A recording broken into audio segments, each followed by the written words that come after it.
สักเห็นโยมที่เคยปลูกท่านว่าไว้ที่ประมาณสักอยู่ที่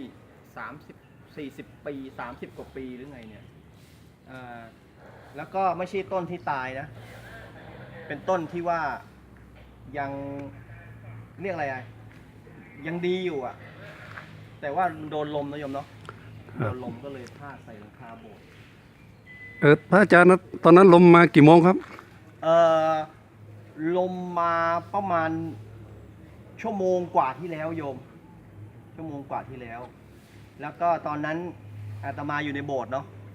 ฟาดใส่หลังคาโบสถ์ดีว่าไม่หล่นใส่หัวอาตมาโยมก็ถือว่ายังถือว่าอาตมาถือว่ามีบุญนิดนึงแต่ก็จะต้องค่อยๆแก้ไขซ่อมแซมไปเนาะอาตมาก็ใจหายไม่งั้นเลยโยมเห็นโบสถ์อย่างนี้แต่เราก็ต้องยอมรับธรรมชาติเนาะแล้วอาตมาก็ถือว่ายังมีบุญนะเนี่ยที่ว่าไม่ใส่หัวอาตมา